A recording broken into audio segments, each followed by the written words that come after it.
Oh, hey, everybody. Welcome to the Babylon Bee interview show. And today, me and Kyle interviewed Dr. Jeff Zweerink. Kyle, is that the proper enunciation of Zweerink? All right. He's the senior scholar at Reasons to Believe. He holds a PhD in astrophysics. What do you think of that? Astrophysics, Kyle? It's really smart. He's an old earther. I don't know. Kyle's not down with that. Are you, Kyle? He works with Hugh Ross at Reasons to Believe, like I mentioned. And he spoke at Iowa State University. And he began to think he could combine science and faith together for his life's work. That's a cool story, right, Kyle? He debated a flat earther in this super entertaining YouTube channel production. There's a link. There'll be a link for that. You like that video, Kyle? And then Zweerink debated Ken Ham, the Ken Ham, on the Age of the Earth on the Unbelievable radio program. So you can check that out. And he's written some books, too. Like, for instance, he gave a TED Talk, too. Geez, TED Talk? You like TED Talk, right, Kyle? Right. Escape from the Beginning, Confronting Challenges to the Universe's Origin, Dr. Jeff Zweerink. Is There Life Out There? Ooh, a little book on aliens. You believe in aliens, Kyle? Of course you do. For some reason, when I search his name on Amazon, I get a lot of Metamucil coming up. I don't know why. That could be my own search history. How do we know the universe had a beginning? Dr. Jeff Zweerink. So we got flat Earth. We got multiverse he talks about. He goes into all this stuff. So we're going to talk to Dr. Jeff Zweerink right now. And Kyle, I hope you choose to be more talkative when our guest is here, because so far you're a little quiet. All right, everybody, let's welcome Dr. Jeff Zweerink. Welcome. Come on, Kyle. Pay attention. All right, well, welcome, Dr. Jeff. Is that what they call you? I don't know. Sure, that works. They call me lots of things. So. Well, thanks for joining us. It's going to be a lot of fun. Well, I don't know, do we call astrophysics fun, or is that... I do. I like astrophysics. Yeah, it is fun. So. All right, so how old were you when you accepted Hugh Ross into your heart as your... Lord and Savior. Do you want to tell us your salvation story? Or? Well, we can talk about Hugh Ross and my salvation story. Those are two separate. Oh, they're different. Okay, I thought maybe. My dad is a big Hugh Ross fan, so he has the moment, that he went forward. And is that like a science guy? Well, Hugh Ross is my boss. Oh, oops. Boss Ross. He's the Reasons to Believe. Well, I actually do know when I first met Hugh Ross. It was when I was a sophomore in college. I was involved with Campus Crusade, which is called Cru these days. But they had invited this guy to come speak. And so I went and listened to him. He gave a couple of different talks. I went and listened to him and had due to some questions that I had, I got together with him in his hotel room. And he and a friend of mine went up and talked with him. So he actually changed the way I approach science and Christianity in a lot of ways. And so, I forget the exact date, but I know it was in 1998, which is when I was a sophomore in college. You don't have the date written in your Bible or anything? No, I don't. I have other dates written in my Bible, not that one. Okay, so, how'd you figure out which hotel room he was in? That took some sleuthing, probably. Well, I asked him. Oh. So I went to a college that was more of the professors were on the young Earth side. Okay. And when my mom and my dad were dropping my brother off at the college, the first day, they met one of the professors. And my mom didn't really know this whole young Earth, old Earth thing, what side everybody's on. So she goes up to one of the professors and she's like, "This is my husband, and he loves Hugh Ross." And this stuffy young Earth, Old Testament professor goes, "Well, that's unfortunate." All right. Yeah, most of my professors didn't have that reaction. I ended up going to graduate school at Iowa State, so my major professor was a very strong Christian, and actually encouraged me to when I moved out to California, he had actually moved out about 6 months before I graduated and said, hey, there's this ministry out here you ought to get connected with. And so I went and did some training with them, and that actually led to, over the next 7 or 8 years, me joining staff. So okay. So you said that this whole thing kind of changed your view on how science and faith and science and the Bible interact. So what did you mean by that? Well, so a little bit of my background is, my dad is a chemist. So one of my earliest memories, though, is of watching my mom and dad get baptized in the 102 River outside St. Joseph, Missouri, where I grew up. And so Christianity was just a big part of our home. I mean, they were growing in their understanding of Christianity. They were teaching my brothers and I what that meant. And we moved up to Ames, Iowa for a year. My dad did a sabbatical. I went to an Awana program, or I was involved in an Awana program. And during one of the council times, presented the gospel. And so and the particular thing that stood out is this is a choice you have to make. And so they kind of said how to do that choice. And so I did that. And you'd never know it, but being a little shy, they said, you got to go talk to your leaders about this. Well, I didn't want to go talk to my leaders. So I told my parents when I got home. And so they were talking to me about that. They were excited about that and was baptized later that year. But, though growing up in the church and learning about Christianity, it wasn't until my senior year of high school, or after that, I went on a summer mission trip with a group called Royal Servants, where I really began to own my Christian faith and learn, and what does this mean? And so when I went to college, I started regularly studying the Bible, and somewhere in that first year and a half, I started reading through Genesis, and the inerrant footnotes in my Bible say these have to be 24-hour days. And so, all right, well, if that's what the Bible says, that's where I live.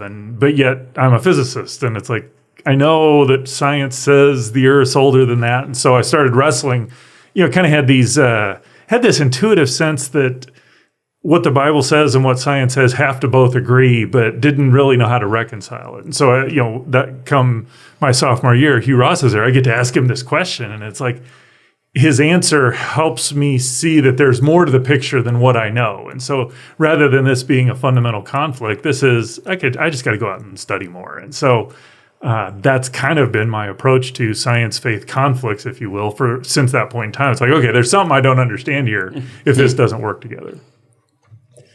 So we got our subscribers to submit some questions, and Neil Hillbilly asks, and I want to know this too. What is an astrophysicist?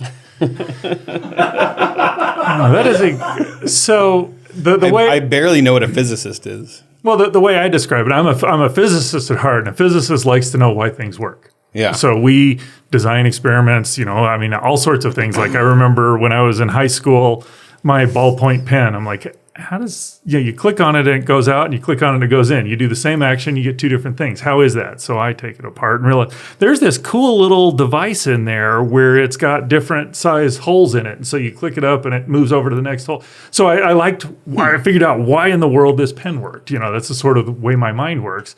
So a physicist just goes and says, all right, how does this work? How can we figure that out? Well, an astrophysicist, in my assessment, is someone who does that with a telescope. So I am far more physics than I am astro, but I use a telescope to figure out how the universe works. When I was in high school, I didn't know how pens worked, and I accidentally sucked all the ink out of one during a test. Little different approach to how to deal with pens. It would have been good for me to be more intuitive or so you're pretty much better. a physicist. I was on my way. On your way. But I went That's off. how you got started. Went off the rails. Instead, I drew. So space. So, space. Just to be honest, especially Patrick here, he wants to talk about aliens really bad. So let's talk about aliens. What do you think? What would you like to know? Pro or con? Yeah, for or against aliens. Oh, sorry.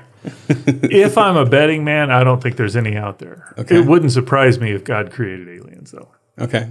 Now, whether we'll ever interact with them, there are a whole lot of things that argue even if they're out there, they can't get here because space is really, really big. And it's not a particularly, it's not an environment particularly amenable to life. So you can take Star Trek, Star Wars, Marvel, everything you want that makes it look so easy, and it just really isn't. And so, I think it's a fascinating scientific question. Is there life out there? How would we go about detecting it? What are the signatures? And, it gives some great scientific projects to work on. I think it's a fascinating theological discussion as well. And what I've looked at is that Christians throughout history have been very interested in this conversation. I mean, you go back even Galileo is kind of the original astronomer, if you will. Well, the first one to use a telescope, or at least in that class. And Galileo thought that Earth was the only place that hosted life. Well, a very devout Christian as well. Kepler, who was one of his contemporaries, thought God had created life on all the different planets, and so every planet was filled with life. So here you've got two devout Christians equally interested in studying the universe who have very different perspectives on what we're going to find. And so I think it's just a great thing to go out and study. But as a Christian, it doesn't bother me to think about this because Christians have been thinking, I honestly think Adam and Eve might have had that argument in the Garden of Eden somewhere before they fell. So. Hey, Eve. Laying out there, looking up at the sky. Aliens. So aliens show up, you don't like immediately abandon your faith or anything like that. No, in fact, there seems to be this assumption that people make. Yeah. It's like, okay, aliens land on the White House lawn. That just means all the world religions are wrong, or at least the ones that talk about a personal God. Well, there's an assumption in there is that, so what happens if these aliens land? The presumption is they're going to get out and they're going to say, who is this God you're talking about? We've never heard of them. That what they say, they're going to have to advance beyond our petty religious things that we do to something bigger. Well, if we get there, and if the aliens show up on the White House lawn and we ask them about God, and they say, well, yeah, there's this God who's in control of the universe and has provided a plan of salvation for us.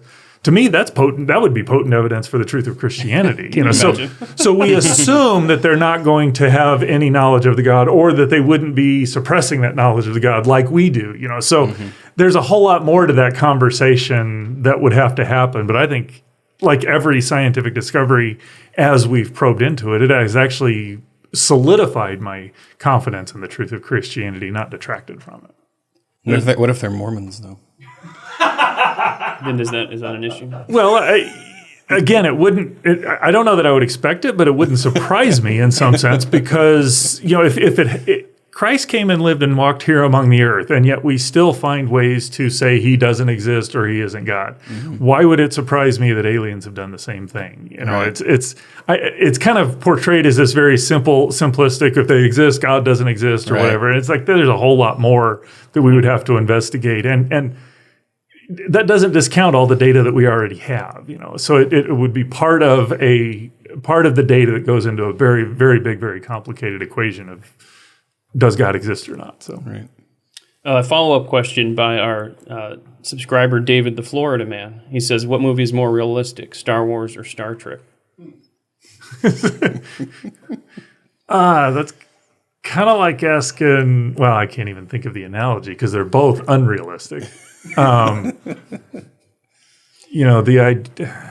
To me, Star Trek is based on like socialism being this utopia, so it's the most unrealistic. Well, I was just going with the technology. I wasn't getting into the political implications of that. But no, I do really, the idea that there's this holodeck where you can go do anything in there, and nobody's done adult movies in there or something. It just that boggles. I mean, something we've gotten humanity wrong if we think that would happen or wouldn't happen. But there was never an episode where... never mind. All right. Maybe I just got cut. I don't know. But I don't know. It's you said you got this idea where you can instantaneously travel around. So you got faster than light travel because you're going to have that to get to various places. But even, you're talking warp 9. Say that's 9 times the speed of light. That means it only takes, instead of 4 years, it takes just under 6 months to get to the next closest star. And yet at warp 9, it takes them 8 hours to get somewhere. So there's something. There's a lot more to that picture. I don't think any of them. Yeah, I don't think any of them are realistic. They are close enough that I enjoy watching both of them because you're kind of having to suspend a little bit of judgment. I know people get really worked up about whether Star Wars, Star Trek, for a whole slew of reasons. I actually like them both. I don't think either of them are realistic, but I'm not really looking for realistic when I watch those movies. What is the most realistic sci-fi movie? That's a good question. 1 point, Ethan. I never get the good questions. I don't have extensive enough. What I liked The Martian because that's close enough to being plausible. I mean, like I said, there's stuff beyond what can happen, but it really wrestles with there's just a hostility to life on other, you go to Mars and we're not designed to be there. It's not designed to host life. And so there's all these things you have to do to manage. I liked that one because it seems like, that might actually happen. Total Recall too. Like same message. Yeah. That is true. Yeah, total. Well, except for the fact that there were aliens who had built this thing that made it habitable that we forgot how to use. So. Oh, it was aliens? I missed that part. You listened to the... Well, which Total Recall are we talking about? Are we talking about the one that came out in the 80s or the remake? Yeah, Arnold. Okay. Yeah. There was this big... I hope that's not a spoiler. It's been around long enough. I think you're safe. I've seen that movie so many times spoiler. and I completely missed that point that aliens made the giant dome that they all live in? No, they'd made the dome, but aliens had made the thing that went down into the ice and evaporated all the ice and made the atmosphere. So. Okay. Oh, they turned back on at the end. That's right. Yeah. So, yeah, I forgot about which just that. barely saved him because he went out just late enough that his brain didn't explode when he was out there without an atmosphere. Right at the last second. Yeah. Which still doesn't solve the problem of Mars isn't large enough to hold on to that atmosphere, so it'll stick around for a while, but just repeatedly evaporate away. So. Do you say all this stuff while you're watching movies with friends and family? No, I intentionally. Actually, of all things, the funniest one I had with that, and I think this was Field of Dreams, which again dates me a little bit of what movies that I know, is I'm sitting there watching that with my dad, and there's this scene where they're driving through St. Louis and going somewhere. And my dad drives a lot. We're very knowledgeable of maps and stuff like that. So they're driving along, and I forget. I don't even remember where they're going. But my dad goes, "That's not how you get there." But no, I intentionally don't do that because I find it annoying when people do that. So. What's like a really wild night with a bunch of astrophysicists look like? A wild night with a bunch of astrophysicists. That may be a contradictory question. Like everybody just loosens their neckties a little bit and goes crazy. So what I would say, what I like about being an astrophysicist, I mean, I love learning about various things. I mean, and we could talk if you wanted to. I do gamma ray astronomy, and I'm right now doing high energy astrophysics, which is the technology used to build gamma ray instruments, or the instruments that can detect gamma rays from other objects, is very similar to high speed particles and how you detect them. And so we're using that to build an experiment to try and figure out what dark matter is. It's a balloon experiment that will fly in Antarctica. So, I mean, I like talking about that, and I love the physics concepts in there. But what I really enjoy about physics is that there are things that are true, and so you are always anchored by, does the data support that or not? And a good science education will teach you to think well about things. So it's like, can you actually say that? Does the data support it? Is that a logical extrapolation from where you are? What would you take to do that? And so it's not so much that we get in and yak about, did this star blow up, or when do you think it's going to be? It's that we take that sort of principle, and whatever question gets asked, you just kind of get in and wrestle with it. And I remember having a discussion, like I said, my dad's a chemist, and we were sitting around one night, and it had something related to quantum mechanics. I remember that was the discussion. And so we were talking about what it meant. So we ended up having this long dialogue. I'd say something and he'd think about it for 10, 15 seconds, and he'd say something, I'd give his, and so we were kind of sitting and dialoguing and, arguing about something. And it was one of those cool things, because it was one of the few times where I think I actually beat my dad in an argument, which was not physically. No, I actually won the argument, or at least I had the stronger position. But it was just the being able to articulate a point, thinking about how to say it well, hearing the response is like, okay, so now what do I do? It's that mental exercise of how do you respond? Is this a good argument? Is that not? Oh, no, that doesn't work. That's what's fun. I enjoy that part of it, which sometimes works in a marriage, sometimes doesn't. So, is it hard to be around normal people that don't think that much? Don't know the answer to that, because most of the people I'm around tend to think. You don't have to be a scientist to think well, but I tend to gravitate to people who think well. So, my family in other words, is well. it hard to talk to us? Yeah. I don't know. Until you guys show me otherwise, I assume you know how to think well. So, Yeah, you're playing 4D chess, and we're playing two-dimensional tiddlywinks over here. Almost a slip never there. A little was it. Freudian slip there. Never was any good at tiddlywinks. I don't know what it is. Flicking the Here's lenses. okay. Bert Macklin FBI asks, because since you mentioned dark matter, what's the deal with dark matter? Seems like a catch-all for anything we can't explain. Well, that would be, I mean, there is, so dark matter at its root, so get a little bit of science history here, science lesson, is that if you want to figure out how much mass there is around something, you look at the things that orbit. So if you want to weigh if you want to weigh the Earth, look at the moon's orbit, because the moon's orbit tells you how much mass the Earth has. If you want to if you want to weigh the sun, look at the moon's or the Earth's orbit, because that tells you how much mass the sun has. And so we can go out and look at various things like galaxies and map out the stars and see their rotation and say how much mass is there. And then we can count up all the stars and say, how much mass can we see? And lo and behold, the amount of mass that's there is more than the mass that we can see. So astronomers came up with this creative name called dark matter. So it's not just some catch-all of, well, we don't know what's going on. It's like we can tell how much mass is there. We can see this amount of mass. There's a discrepancy. And so we see dark matter in clusters of galaxies. We see them in galaxies. We see them inside our solar system. So we've got this gravitational measurement of this mass that we can't see. But as of right now, and we've known this for 80 years, we've seen this evidence for 80 years, and it's gotten stronger and stronger and stronger. But what we don't know is what is the stuff that comprises dark matter. So I can say there's mass in the center of our solar system because I can see what the planets do, but I can look and say, oh, the sun is that mass. So I can identify what the matter is. We can't identify what the dark matter is. We think it's a particle. That would be the most obvious choice because there's particles explain most everything in the universe. The question is, what kind of particle, what sort of features does it have? So the balloon experiment we're building is looking for a particular signature that if we see that signature, it will say this kind of particle is the dark matter. And then other people will go out and say, oh yes, we see that same kind of particle. So. That hurt. My brain almost cramped towards the end there.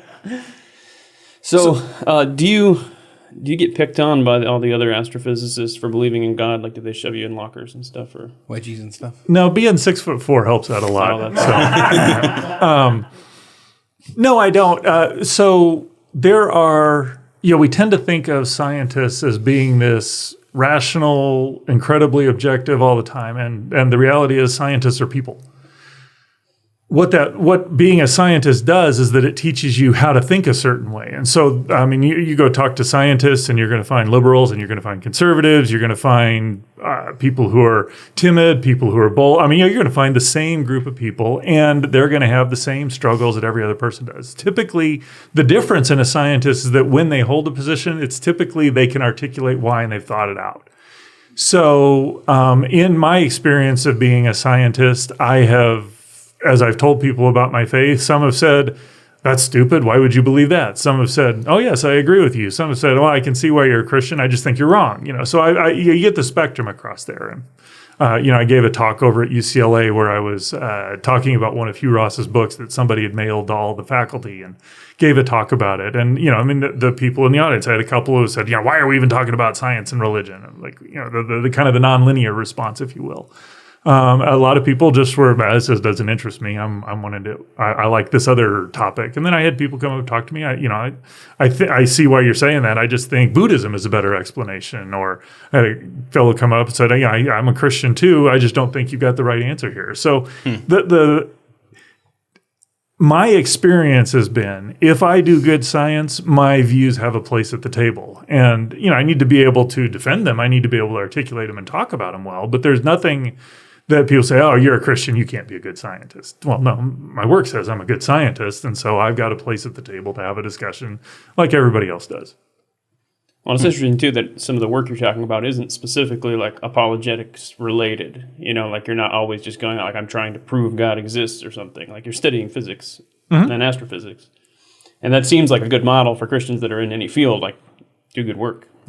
It really is. I mean, I've interacted with enough people who are missionaries, and it's like, they're going in and we want to build something, build a business that actually benefits the community. Right. Well, if you do that, people in the community will say, "Hey, this is good," and they'll want to know, So it's kind of, there's two errors. One is, well, I do that a lot, where there's two errors. But one is that you never talk about your faith, and the other is that you only talk about it and don't actually live it out. And so my experience as being a scientist is, as I do good scientific work, we get to talk. And if I talk about Christianity, they may agree or disagree. I don't get to, just because I do good science doesn't mean everybody's got to agree with me when I talk about it. But I've run into very little place where you say, "Oh, you just can't, that doesn't belong here, get it out of here." I was like, I've got to be, like I said, got to be prepared to defend it. And I think there are good reasons why Christianity is true. And that's why I do apologetics. That's why I'm at Reasons to Believe, is because I think they help provide some of those good reasons. So.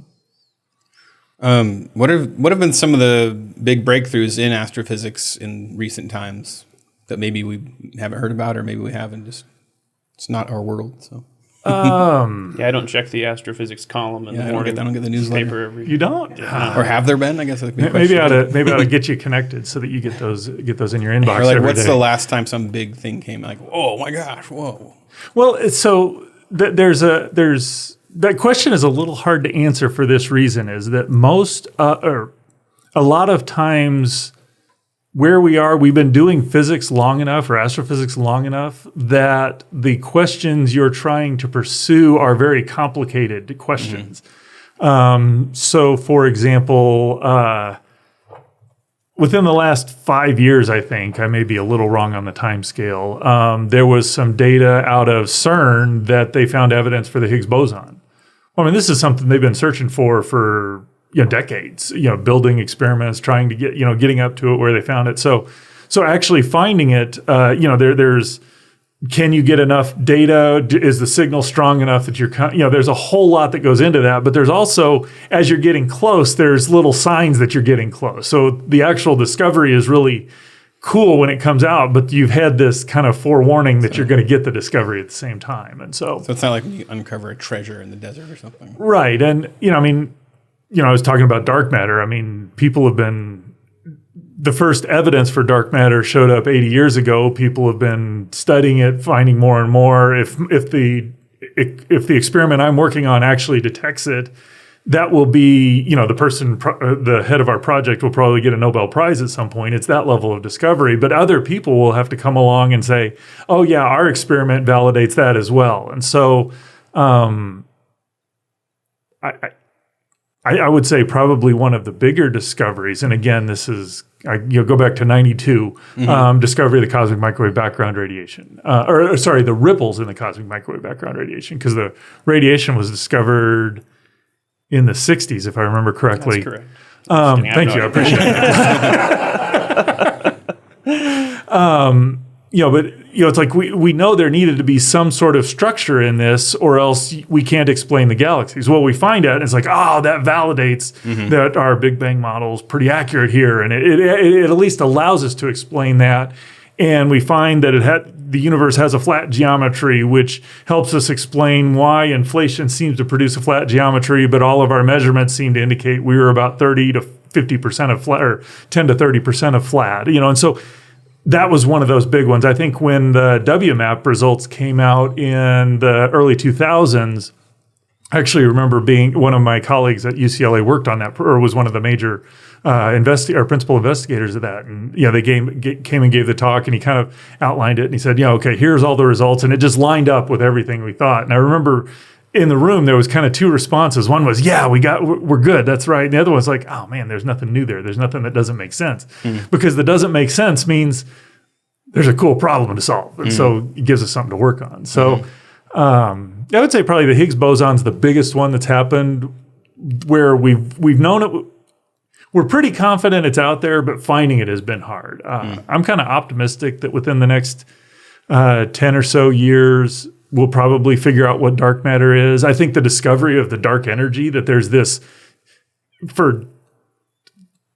stuff, a principle of the universe that causes it to expand faster and faster as it grows. that was entirely unexpected, again, back in the 90s. And so we spent 30 years even trying to figure out what in the world this stuff is, or how do we even work it into our theories well. So that didn't quite answer your question, but those are some of the bigger things that have happened in the last 10, 20 years. So You're locked on an elevator for a minute with an atheist. What's the argument you make for God's existence from astrophysics? I would probably ask him, what do you do with the evidence that points to the universe having a beginning? If the universe began to exist, then you need an explanation for that beginning. Quite honestly, I would probably spend more time asking him or her, why don't you think God exists? What about this isn't compelling to you? Because there's something.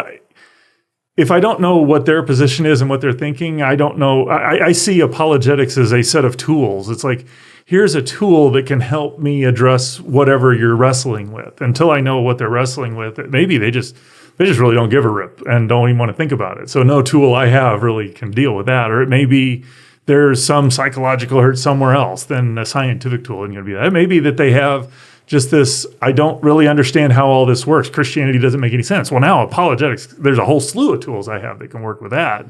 What if you're on the elevator with him and he goes, man, if someone could just give me an argument from astrophysics that God exists, then I'd believe. And he's just kind of talking to himself. What do you say? I would say the idea that there's a beginning to the universe, not only is there a beginning to the universe, so that there's strong evidence in support of that. We live in a universe that's expanding. We live in a universe that's governed by constant laws of physics, that is decaying, and that is the description of the universe given by the Bible.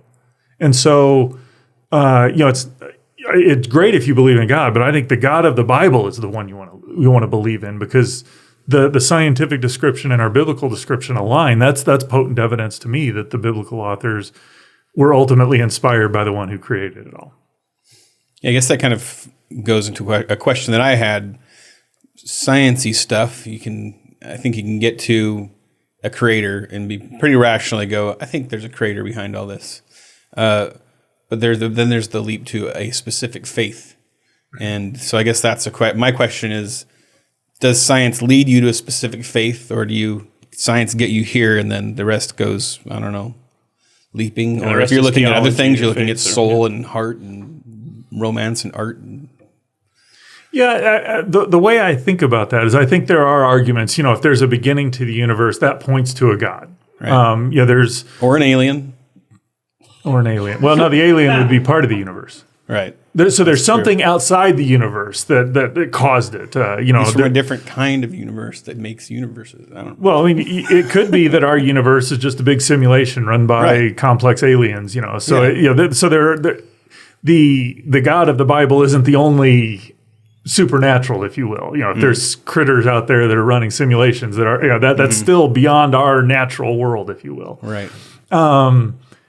The idea that the universe is fine-tuned to support life. I mean, what it takes to make carbon. I mean, there's a whole slew of arguments you can talk about that show that our universe seems a little unique or bizarre in that its capacity to support life. So you can talk about all that. I think that does get you to the idea there's a creator.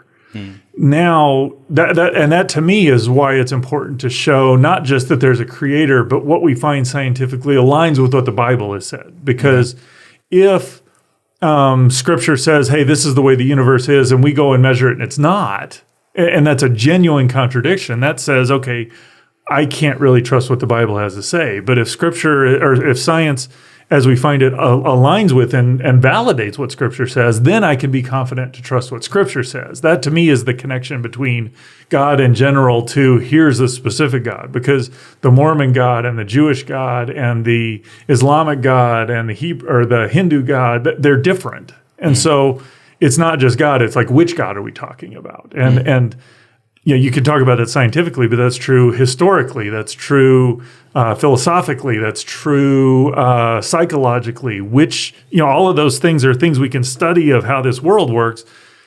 Does the Bible give a good description of that? And I think every Christian ought to be able to say, yes, here's how the Bible describes our world well. And then other people of other faiths have to be able to articulate that. They articulate it the way they do. And I think my conviction is Christians, because I think Christianity really is true, that at the end of the day, it's going to win out because it's true. So, Good question, Ethan. Well, thanks. So Work Hard, Succeed, Be Happy asks, howdy, Jeff. Do you think it would be possible to escape a black hole and therefore, based on relativity, travel back in time? I'll take my answer off the air. do you think it would be possible to escape a black hole? I Well, think they're probably just asking about the ending of Interstellar. I think that's one of those movies that's a little implausible. Okay, so you got this dilemma. Or not dilemma, but what a black hole is where you've got enough mass concentrated that the velocity it takes to escape exceeds the speed of light. So you can't exceed the speed of light, and so therefore nothing can escape. So in principle, you cannot escape a black hole. Now there are these ideas that you can have places where black holes rupture the fabric, connect with others, and presumably you can move through those. Makes for good science fiction. There's some interesting science behind that discussion, but it's not clear to me that you can actually transmit anything through those. So at least, in the same way you tell, every first grader, no, you can't divide by zero. No, you can't escape a black hole. When you get into college, you realize you can do calculus and there are ways to divide by zero if you know how to do it right. So maybe when you mess with black holes, if you do it right, there is a way to escape. But as a good first principle, no, you can't escape from a black hole. So the ending of Interstellar should have been Matthew McConaughey going into the black hole and just getting crushed. And his head just goes... Well, it wouldn't be crushed. It'd actually be ripped apart and then crushed. So a little more painful that way. So. Actually. A great ending. That's what we should have done in this episode. We should have just played Interstellar and just sat down with him and watched Yeah, we it should and do had like a comment a on commentary. it. Like Mystery Science. Well, so again, I hesitate. Well, I mean, assuming people have watched the movie, so I'm not spoiling anything. Somewhere in there, somehow some being beyond what humans could know now figured out how to do all that. So there are beings who know how to manipulate space and fold it and do other things. And if you can do that, then some of my restrictions that I am dictated by the laws of physics here on Earth no longer, or in this universe, no longer apply. Because if you can manipulate space at that level, then that's a whole different capability than what we have. So, Ephus asks, listening to the Ken Ham debate, you didn't address your thoughts on death before the fall. Could you articulate your theology on that? And this is a popular. We get the young Earther guys in here, and this one they got me with that one. So I'm assuming that's referring to the discussion I had with Ken Ham on the Justin Brierly Unbelievable show. And so read the question again, because it struck me as odd. You didn't address your thoughts on death before the fall. So the idea that in an old Earth idea, there's all this death before Adam and Eve and all that even happens. But it seems that Scripture says that death didn't really enter the world until the fall. So yeah, because I actually, one of the points I was trying to make in there is that regardless of how you deal with death, ultimately that's on God. And the point or one of the things I was trying to do is that you have different Christians, very devout Christians who take a different view on old Earth, young Earth. And so this is not something that has been a definer of Orthodox Christian thought. But what my contention is that we live in a universe where there's death. Now, how we explain that, we need to do very carefully, because if we don't do it very carefully, we end up in a wrong view of who God is. And I think this is an accurate statement, and I think actually Ken Ham articulated it in our discussion there, is his view is God created this perfect world, humanity messed it up, and therefore death came into the world. So in that sense, death isn't on God, it's on humanity. I don't think that actually gets God off the hook, because God created the world knowing that humanity was going to sin. And so God created the world. Either way, you either end up in God not being omniscient and sovereign, and therefore humanity's messing up what God created, which is a problematic idea for me. To me, the way to look at that is that God is omniscient, omnipotent, sovereign, can do, and he has created this world because it is the best way to accomplish the purpose that he is. He created this universe knowing that Adam and Eve were going to be tested by Satan. Nothing about him caught him off guard with that. In fact, one of the things that I find fascinating, you go look at Job and you think, oh, wow, Job had all this really bad stuff. God instigated that. You start off reading there, it's like God saying, hey, did you see my servant Job over here? Look how good he is. Satan's going, I'll take care of that. But, it's not like Satan was like, who can I go? Let me go out and test this guy. No, God's saying, hey, God instigated all that. So when it comes to humanity, God put Adam and Eve in the Garden of Eden, this idyllic set of conditions. I mean, there is no one, you couldn't get a better environment. And yet God allowed Satan into the garden to tempt them. And God put the means of rebelling against him in front of them, and he made it beautiful and attractive, because everything God makes is beautiful and attractive. And in spite of everything that God had provided for Adam and Eve, and giving them the choice, they chose to rebel. So the beautiful message of Christianity is not, to me, is that in spite of us rebelling, God made a way for us to be in relationship with him. So in my theology, God in eternity he didn't need to create anybody. He's not like, oh man, it'd be nice to have some folks worship me for a while. He didn't need anything. He's in and of his nature, he's sufficient and content and relational. He doesn't need anything. So he creates for our benefit. He creates so that we can enjoy relationship with him.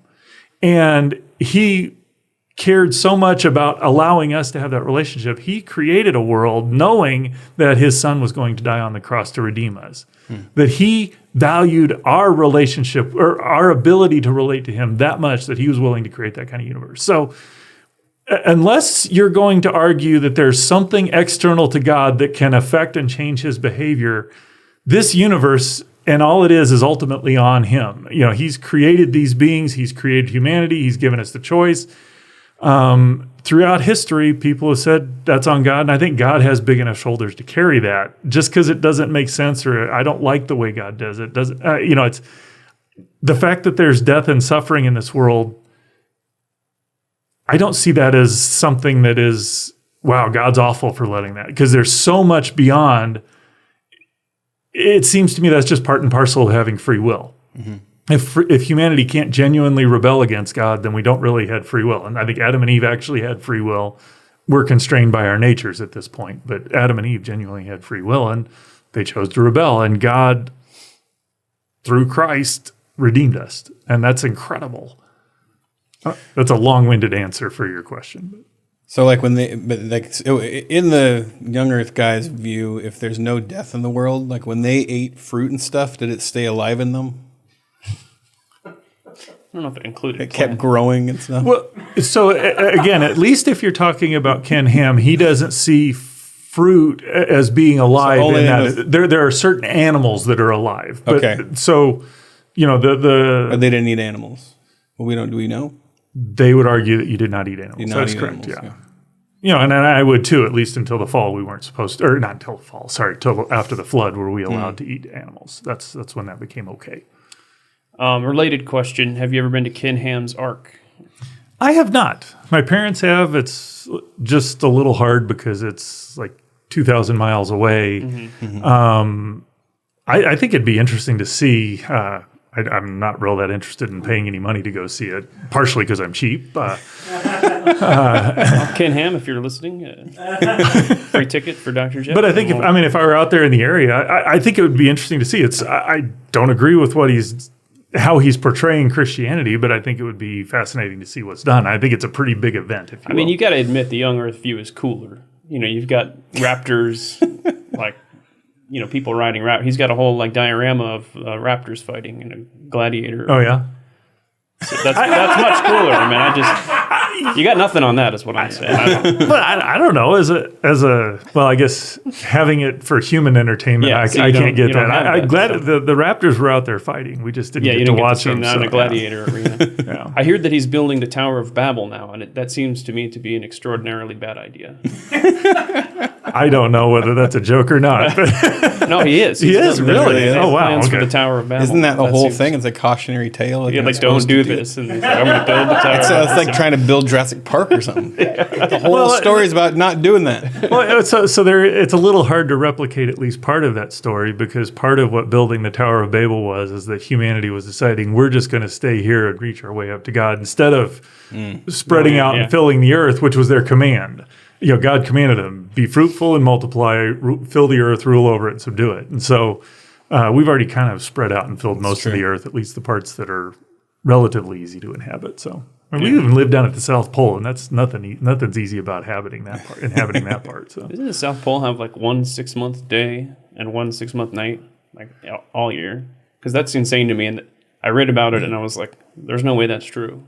It's a little more complicated, but yes, they do have. It's like the sun never goes below the horizon for the heart of summer, and it never gets above the horizon for the heart of winter. And it's not like a 6-month day and a 6-month night, but it's the sun never gets above about 10 degrees off the horizon, or maybe it's 23 degrees on the horizon. So it's always just floating around the horizon instead of going overhead. That sounds fake to me. That sounds made up. Well, if you take a globe and put it out here, put the sun over here, and just say, okay, I'm on this, I'm down here, and you're always looking out at the sun, you can see that as the globe spins, it just never goes below the horizon. Whereas when up here, you can see it going. I actually did that lab in my class that I was teaching a couple of semesters ago. So it does work. It's not just hocus pocus. There's actually a good reason why that happens. So I would watch a TV show with you, like Dr. Jeff, the astrophysics guy okay. for kids. Yeah, Zweerink. I don't know. I'd watch it. That'd be a harder one to rhyme with than Bill Nye. Yeah, so how do you rhyme that? Swear. I'm I not got nothing. Zweerink. I don't Does that know. rhyme with Zweerink? Not that I'm aware of. Well, swearing, but that's not quite appropriate. The swearing guy. Dr. Zweerink makes you think. There we go. Hey, that's pretty good. Have to. Copyright Ethan Nicole. All right. Okay. Well, I can't use to- that one you have to now, license or I got to hire him to to run it. license it, So one of the that's two. So. All right. Well, are we ready for our subscriber portion? Do we want to move? Yeah, over? we'll throw some more subscriber questions at you. Dismantle your views. Okay. Yeah. Let's go for it. Ready? Let's do it. Oh, hello. I didn't see you there. We were just kicking back in the elite, ultra-exclusive Babylon Bees Subscribers Lounge.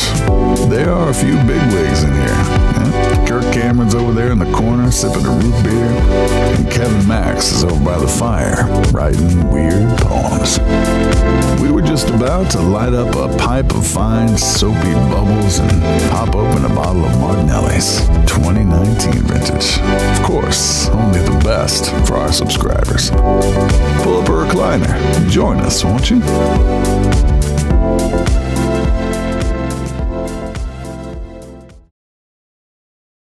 Space, the final frontier. And I don't know. And the subscriber lounge, also one of the frontiers. Not the final one, but it's a frontier. And we're joined with Dr. Jeff again. Hey, Yeah, he's here. how you doing? In the lounge. Good to be here. It's good to have you here. What do you think of the Hugh Hefner jackets? Are you a fan? I find that most robes, these sorts of things, are a little small on me. So If he passes this out fits the right that. size, This fits that pattern. So. Same here. Same here. So, flat Earth, yes or no?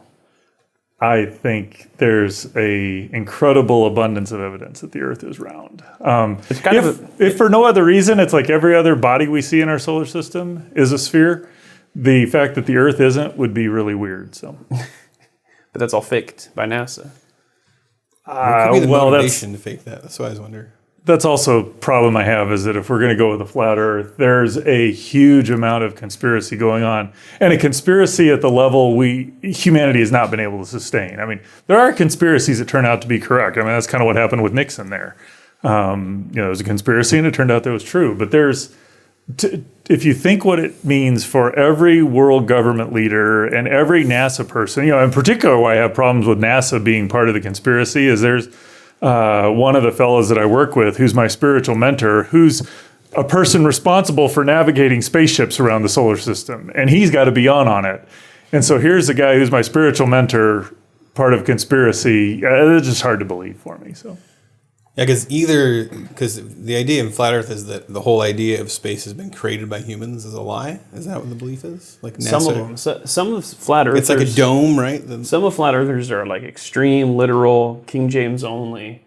You know, where they see dome or firmament or whatever in the Bible, and they go, "Well, that has to be this like literal glass dome."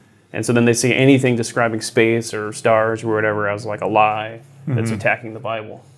My favorite part of that is that they say, like, if you sail to the edge of the Earth and you hit Antarctica, that's just a big ice wall around everything, and NASA guards it with soldiers and helicopters and stuff. The DMZ. Well, so when I was talking with Mark Sargent, that was his contention, is that Antarctica is the boundary, keeps all the water from running off the edge. The dome is some number of miles into Antarctica, and so they guard it. You know, God has guarded it because it's kind of a hostile environment. But now we're guarding people getting from the dome, and the dome is what projects all of the stuff we see in space. Yeah. And so, it depends on which. I mean, there's a whole smorgasbord of how people do their explanations within the flat Earth stuff. But just the idea that you have to have this huge conspiracy, and it's like there's this huge conspiracy and there's only these small little esoteric details that give us insight into the flat Earth. That seems hard, or it's either an incredibly elaborate conspiracy, one that humanity's been incapable of ever pulling off except for this one area, or there would be signs of it somewhere. And it's hard to be. And the fact that you got people who've gone into space and come back and says that. So that would actually be kind of a challenge I would give to people who are flat earthers. It's like people who've gone into space either replicate what they did, show how it was done, or go up into space and see for yourself. Because that will, for that person at least, give a definitive answer. So I'd want to, if I was a real flat earther, I'd get into drilling as deep of a hole as I could, because I want to see, that'd be the quickest way to prove it, to like drill a hole through the disc and see how deep it, get through the other end. Yeah. It's hard to do, though. Why? But drilling through there. You just need a machine that has like a giant spirally thing that goes, and you just go down like Shredder had those, the Ninja Turtles. Yes, he did. All right, so we're going with Ninja Turtle technology. All right, that's cool. I like that. So. That's where you hid the Technodrome. But I think it's harder to drill through the Earth than it is to go into space. But to go like all the way out enough to find that dome and prove that that's there. Well, I guess you have to go. You could go to the end of our. But they don't think it's like a few miles up. It's like not that high. Oh, okay. So higher because in the picture there's a disc and then there's this dome. So I'm just thinking you're on top of this disc. You just go, or you go like this a lot. Well, from a practical measure, though, the further you dig, the harder it is to dig because the rock gets more and more dense. Which again makes sense if the Earth is a globe because gravity is going to be compressing things in there. But so maybe it's not. If it's a disc, maybe it's more like pizza dough. Could be. I don't know. So we have a question from Conley Family 9 who says, do you believe in a worldwide flood, which is a universal human memory? What about soft tissue dinosaur findings, huh? Doc? Yeah. So I believe in a universal flood, a flood that wiped out all of humanity. I don't think humanity had spread to all the Earth, so I don't think it was worldwide. I think it was universal, but not worldwide. So, there are some who say, oh, that was a local flood. It didn't cover all of the world, but there were people outside. The position of reasons to believe, and one that I will argue, is that all of humanity was judged in the flood. So Noah, his wife, his three sons, and their wives, those were the people that escaped the flood or that survived the flood. But it didn't cover the whole earth. There are scientific reasons why I think that, but there's a lot of biblical reasons why I think that. If not the biggest reason is that you look at the flood, the account of the flood, the waters all went back to where they came from. And there's not enough water on the earth to flood it like that right now. So if they went back to where they came from, it's a little bit hard. Yeah, so there are some, even within Scripture, I think there are strong signs and evidences that was not a universal, it was not a worldwide flood, but it was universal to all humanity. If you're flat Earth, then if there was a giant flood and it went away, there could be a drain somewhere. And it just goes under. So you find that drain, you find your evidence. That's a good point. But what about soft dinosaur tissue? Well, I'll talk about the soft dinosaur tissue because that probably exists. I like to have a team going out to find the drain. find it. I like when we say stupid stuff, he just goes, okay. That's what I live for. Well, so the soft dinosaur tissue, that's a question of, did dinosaurs live a long time ago? Because fossilizing soft tissues is a really hard thing to do. Typically, you fossilize hard tissues or hard substances, but yet we find evidence of, when we look at these fossils, we find evidence that this soft tissue has been fossilized. What's interesting is that we can explain why that happens. I mean, the types of stuff that is fossilized is stuff that is pretty resilient. It's collagen-based, which has a very resilient structure to it. But the whole process of fossilization is odd in the first place. I mean, it requires a pretty unique set of circumstances. So if you can isolate something so that there's no exchange with external materials, so that new oxygen can't come in, new things that would decompose it, then yeah, you could get soft tissue fossilized. And I think it's fascinating because it actually gives us more insight into what was going on with the dinosaurs, whether they lived 6,000 years ago or 65 million years ago. It just gives us more insight to what the dinosaurs were like and how they were living. And I think that to me is what's fascinating about science, is studying God's revelation to figure out what's happened. So, why would scientists that are like, what would be the big issue if they only lived a few thousand years ago? Does that throw evolution into, like, what's the big deal there? For me, the biggest deal is there are just techniques of how there are processes that we can measure very reliably in this universe. How materials decay, how long it takes certain processes to happen, and the evidence of the dinosaurs going extinct 66 million years ago is pretty strong. We get geological dating of layers in the rock and when this asteroid hit that wiped them out. We have evidence of global warming happening at the time that were related to volcanic activity that was going on. We can use isotopic dating to find when all that happened. It all converges around 65 million years ago. So if that's all wrong, why is it that all these divergent techniques give the same answer? It looks kind of like a big conspiracy again. But if they're wrong, the physics behind that is pretty straightforward. It's complicated, but to actually do it and to work it out in a real world process. But the physics behind it is very simple. And I would argue that God has created the universe where the laws of physics are constant. And so to have the physics change to get those dates be wrong is a bigger theological problem in my mind. Owned. Yeah. Destroyed. So Sorry, as an old family. Earth guy, do you believe in any form of evolution? So what I would say is this: when you read through the scriptural accounts, Genesis 1, in the beginning God created the heavens and the earth. Earth was formless, void, darkness on the surface of the deep, Spirit of God hovering over the surface of the water. So that's the way it looked. God said, let there be light. Notice that it didn't say God created the light. It said God said, let there be light. So that leads to the idea that there's some sort of physical process or transformation going on.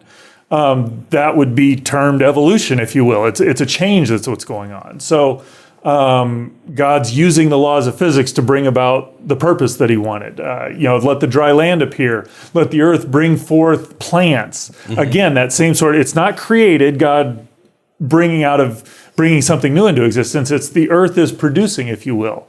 So I think there is some room for physical processes to drive the way life happens. But on the same side, you look at animals, and specifically humanity.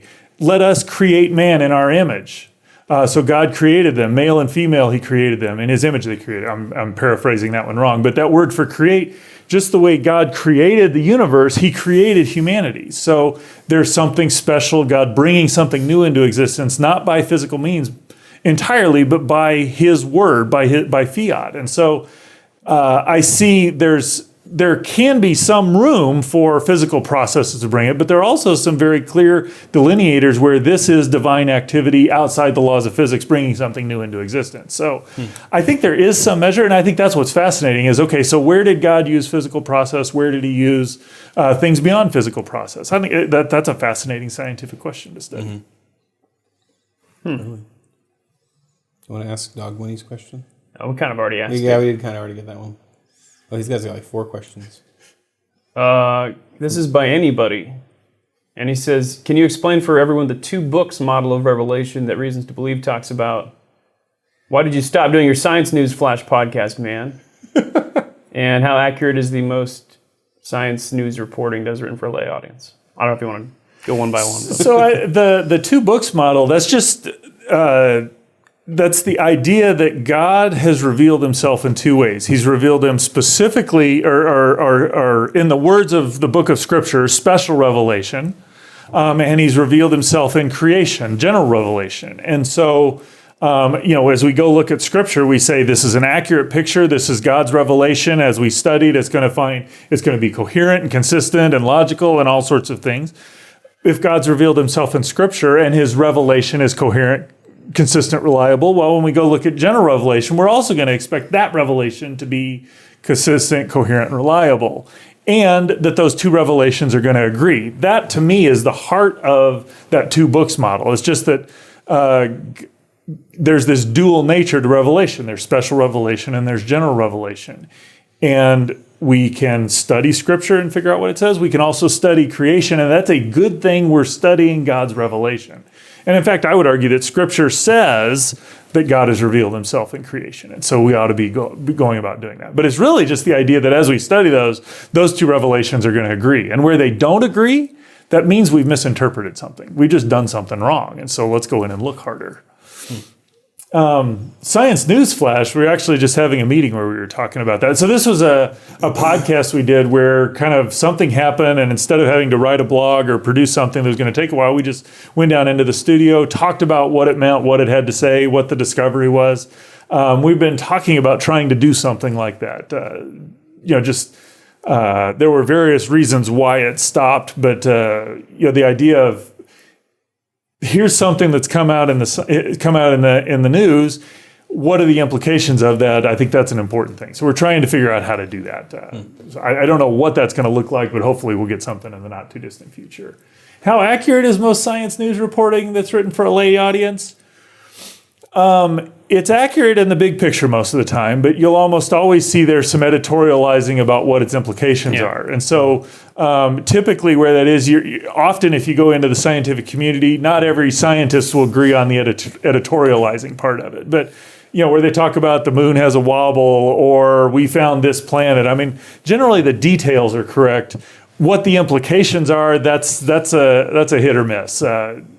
Some things have more worldview, and if it's a naturalistic worldview, that you got to be able to discern and decipher that. You just got to be a little more careful there. So, gotcha. So the headlines are like, "The moon has a wobble, therefore God doesn't exist." Owned Christians. And so you have to. My general policy is headlines like that are a good sign that they're trying to sell me something. So. Are there things you found in becoming an astrophysicist that unexpected things that either that impacted your faith one way or the other? Well, yes, and there are times. So when I first started doing apologetics, this whole idea of the multiverse was just starting to become more scientifically popular. And my original thoughts were, well, that can't be right. So it's like, Christianity just, there's only this one universe or not. And so I was marshaling arguments of why the multiverse was this, it was just speculation. It didn't exist. It was all, all sorts of stuff. And then I realized, oh, wait, there's decent reasons to think the multiverse might exist. We haven't gone into it. The way I will say it kind of in a succinct way is, if inflation happened, there's a whole lot more to the universe than what we can see. And if our explanations for inflation are correct, there's a multiverse out there. So what that did is it forced me to say, okay, so if the multiverse is true, what would that negate Christianity? And so I go in and I start looking. It's like, well, okay, God's created multiple realms. There's the angelic realm. That's not a physical realm, but it's another existence, if you will. I have no problem with God creating a trillion stars so that there's this one star where we can be around and have life. So, it's not like God had to, well, boy, it's really going to be exhausting creating a multiverse. I mean, he's no more tired creating a multiverse than he is one star. So there's nothing in, there's ways you can talk about the multiverse that are against Christianity, but there's nothing inherently there. In fact, the new heavens and new earth is kind of a form of a multiverse, if you will. And so it just forced me to dig deeper to understand my theology better. And the more grounded I am in good theology, the easier it is to deal with all the different scientific issues that come up. Multiverse. It's not as scary as you think it is. No, it isn't. Don't be In fact, I wrote a book on that called Who's Afraid of the Multiverse? And the answer is not me. Okay. Was it a horror book? Well, what do you think? You want to do another one from the readers? This is more, I think you guys make this. Did we? It's not under the readers. Can humans create sentient life? What does AI mean for how we view the soul and consciousness? Can robots someday really think like humans? Is this astrophysics? I don't know, but I just wrote a book about this. Oh, okay. Because these are the kinds of questions, So, is there life out there? That's one of the books I wrote. Yeah. Because I don't know, did God create life out there or not? Is there a beginning to the universe? What will we create AI? Artificial intelligence, and it's a very complicated issue with theological and philosophical and ethical and a whole lot of issues surrounding it. Where you're dealing with the human soul or consciousness, I think that's something. We're certainly not going to make AI just by adding more and more functionality, or we're not making a soul, because there's no thing where you can take away a part of you and your consciousness goes away. I mean, you kill you, but you take away an arm, a leg, you take away part of your brain, you take away your ability to do X, Y, or Z, and you're still, your consciousness is that's a fundamental part of humanity. Everything you do has your conscious built into it. And so the idea of adding a whole bunch of stuff and ultimately getting consciousness would mean that if I took this part away, I can destroy the consciousness. And so I just think that's a wrong way to look at it. What we will do is create AIs I think we can create AIs that will do any task that a human can do. We can create AIs that will design science experiments and actually perform the experiments and get the results and draw the conclusions from them. But they're going to be mimicking the way humans do it. They're not going to be thinking about it the way we're thinking about it. Because that's, again, I think that requires that consciousness. And so that distinction between a task and a being, because consciousness, I don't have a good definition of it, but consciousness is a state of being, not a set of tasks I can do. So we're going to do all these tasks, but I don't think we're ever going to replicate human consciousness. What about writing books or writing satirical headlines for the Babylon Bee? Is my job in jeopardy from AI? They are talking about doing stuff like that, yes. So what the time frame is, I don't know. I think any task that you can get a human to do, I think you can ultimately design an AI to do that. The AI is doing it differently than a human does. You're thinking about how can I engage people? Oh, well, they think that's funny. You're going to be rewarded. The AI is, here's the process to write a headline that's actually good. It's not enjoying the process. It's not getting insight. It's just doing it very differently than you. So it can replicate the behavior and probably do it better, because everything that we've taught AIs to do, well, it has nothing against you. Everything we've taught AIs to do, they ultimately learn how to do it better than we do.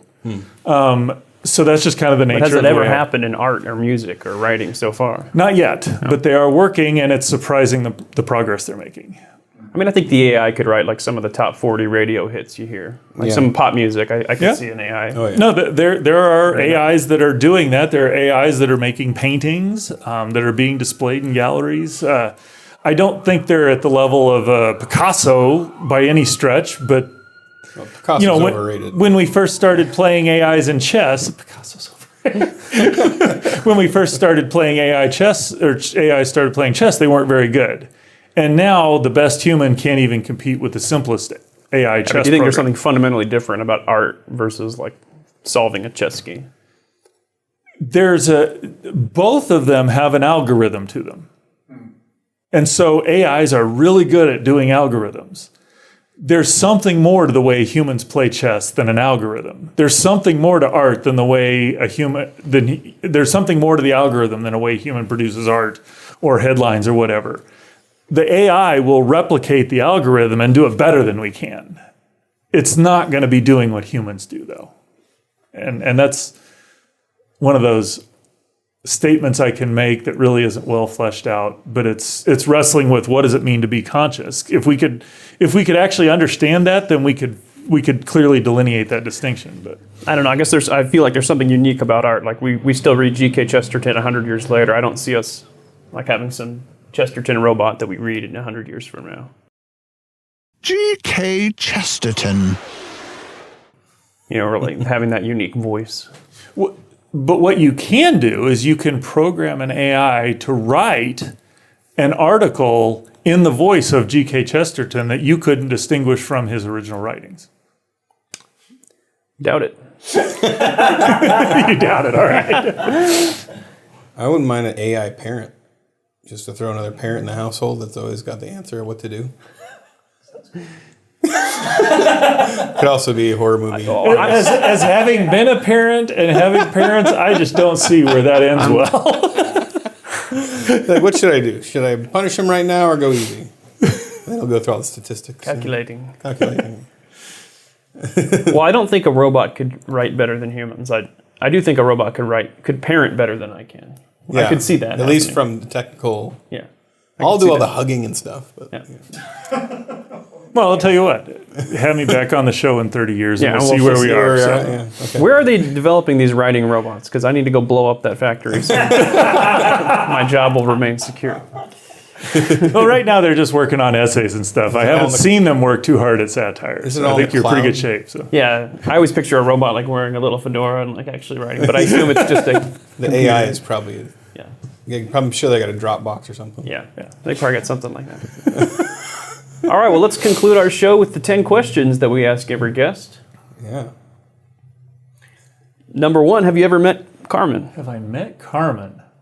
I have been to 2 or 3 of his concerts. Oh, wow. Oh, wow. You got the I actually, a celebrity around here. The Champion is one of my favorite songs of all time, believe it or not. I don't think I've actually met him. I might have seen him in passing, but I've not nothing where I say hi, shake his hand, or anything like that. So Okay. Sad. Are you a Calvinist or an Arminian?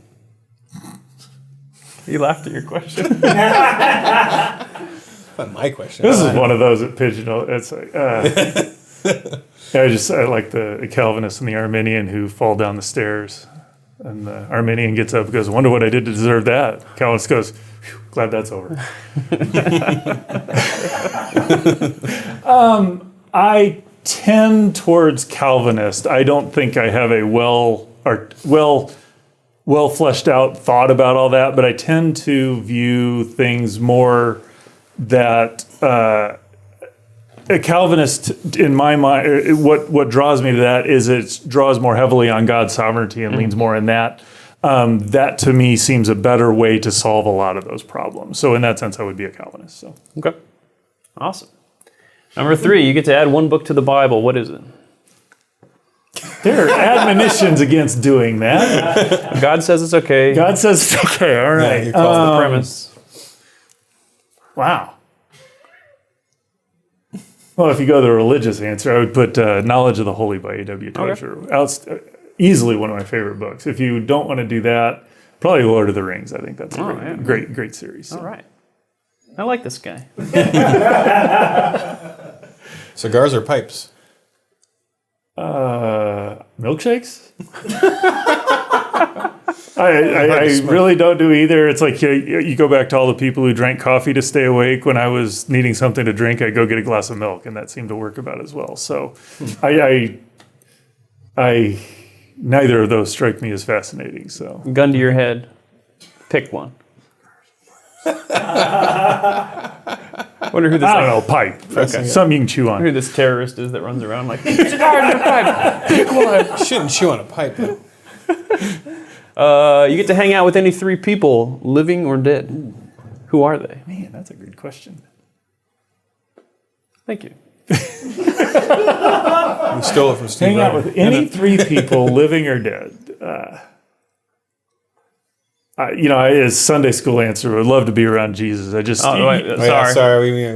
Can't pick Jesus. Really? Okay, because it wasn't just because it's Jesus, but because he always had an appropriate answer every time. All right, it's like, how to do that? But no, I'll go someone new. Could you create an AI? George Washington. I would love to. George Washington. Okay. Just I think he was everything I've read about him, he was a remarkable person.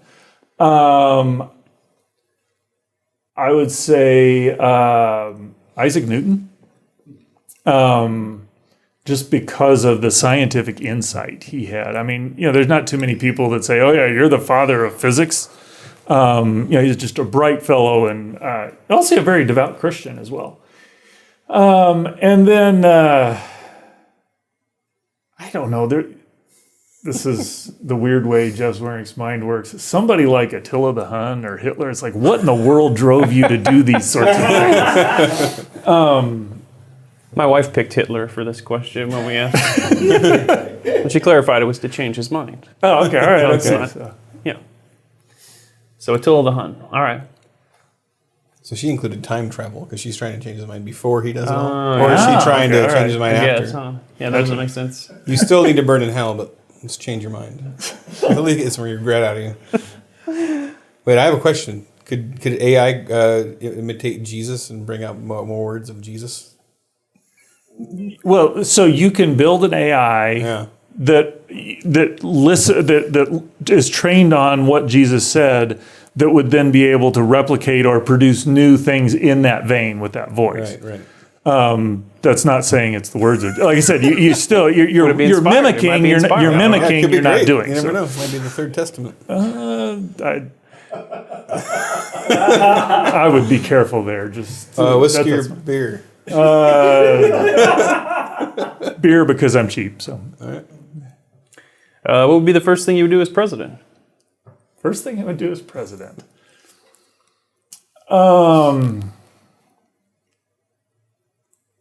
I don't know what the act would be, but something that would reorient our nation to emphasize the importance of families. Family is now mandatory. Taco Tuesday. I don't know. Yeah. Is it my turn? Family game night. Have every you ever? Thursday. Yeah. Have you ever punched anyone or been punched? Good Ever stories. punched anyone or been punched? In the 5th grade, there was a kid who was picking on me, and so my family encouraged me to stop it. And so, yes, I did punch someone, and we ended up being friends not too long after that. That man's name was Hugh Ross.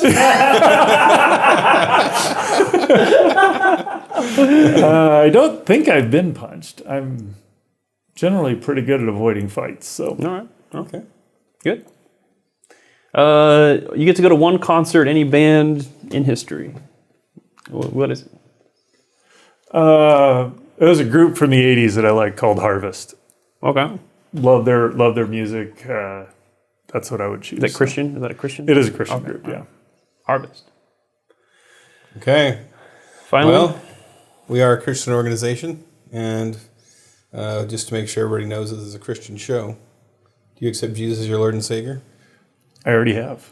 So yes. But do you want to recommit? He said yes. Inspired by this time together? Would you like to rededicate your life right now? I have theological issues with that because I've already accepted him. How can I accept him again? I mean, it's Just do it for the. okay. Yes, I do. Thank you. All right. I would say he accepted you, though. Yeah, it's true. Calvinist. That's a good point. Yes, good point.